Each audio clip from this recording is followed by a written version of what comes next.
اعوذ باللہ من الشیطان الرجیم بسم اللہ الرحمن الرحیم۔ آج کا ویڈیو بہت ہی اسپیشل بننے والا ہے کیونکہ اس ویڈیو میں بتایا جائے گا کہ اللہ کا دیدار کیسے ہوگا۔ ایک صحابی کے وجہ سے اللہ کے رسول کی دعا ہم تک کے پہنچی ہے جو میں آپ سے شیئر کرنے جا رہا ہوں۔ اس ویڈیو کو آخری تک ضرور دیکھیں۔ جب مکہ فتح ہوا تھا، حضور صلی اللہ علیہ وسلم مدینے سے مکہ لوٹ رہے تھے تو مکہ کے کفار ڈر چکے تھے کہ اب مکہ مسلمانوں کے ہاتھ میں آ چکا ہے، یعنی فتح ہو چکا ہے۔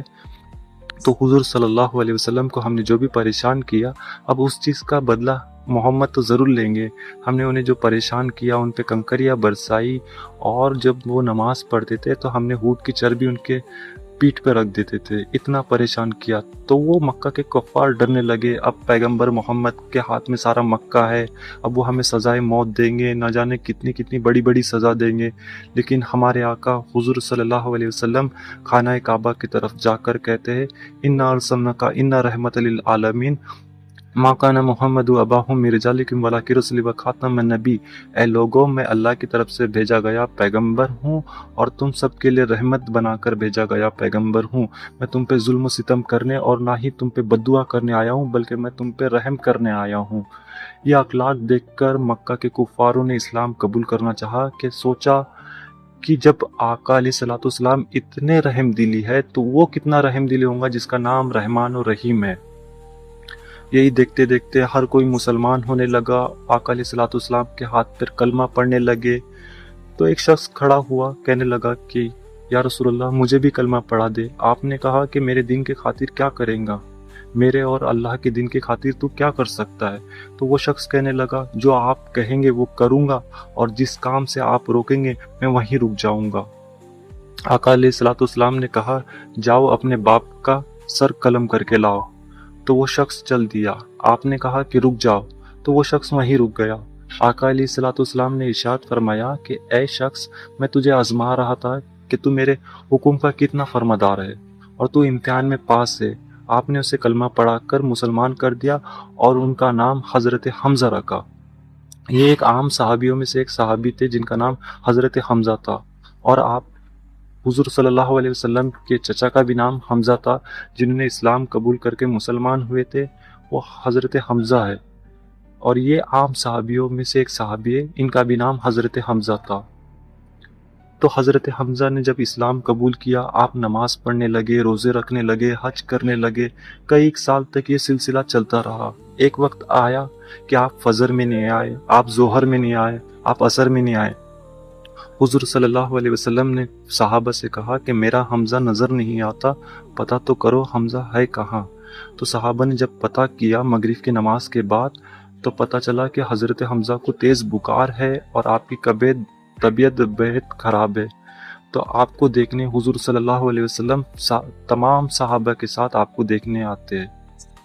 حضور صلی اللہ علیہ وسلم نے آپ کو دیکھا اور آپ کے گھر والوں سے کہا کہ یہ کچھ دن کے مہمان ہیں، ان کا رات میں انتقال ہو جائے گا، لیکن رونے والی بات نہیں ہے۔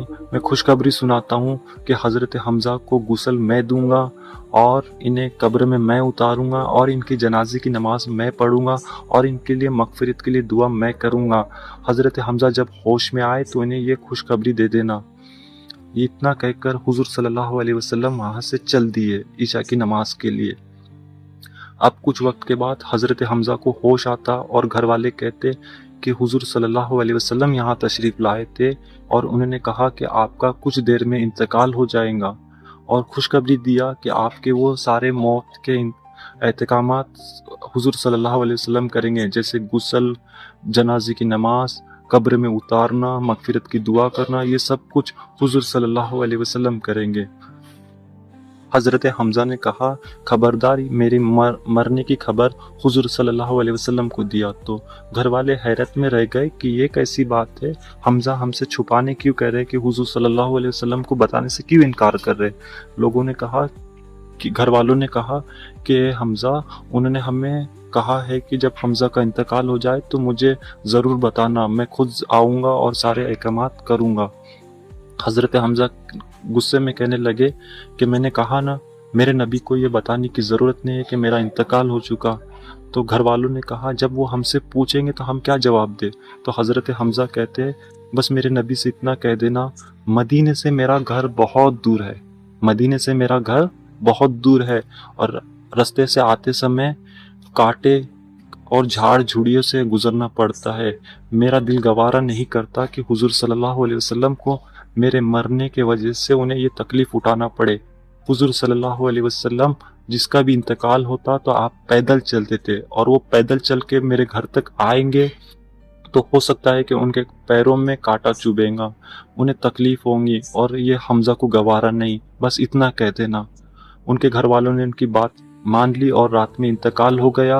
راتوں رات ان کے لیے قبر کھودی گئی، انہیں دفن کر دیا گیا، ان کی جنازے کی نماز ان کے گھر والوں نے پڑھا۔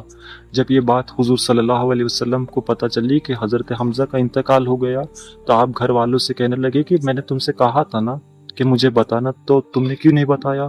تو گھر والے کہنے لگے کہ حضرت حمزہ نے ہمیں بشارت دی تھی کہ حضور صلی اللہ علیہ وسلم کو کوئی چیز کی تکلیف نہیں ہونا چاہیے، اور مدینے سے میرا گھر بہت دور ہے، اور میرا دل گوارا نہیں کرتا کہ حضور صلی اللہ علیہ وسلم میرے لیے پیدل چل کے آئے، اور پیدل چل کے آئیں گے تو بیچ راستے میں کانٹے ہیں، کئی جھاڑ جھوڑیاں ہے، وہاں سانپ نکل سکتا ہے، اور میرا دل گوارا نہیں کرتا کہ حضور صلی اللہ علیہ وسلم کو میرے وجہ سے یہ تکلیف محسوس ہو۔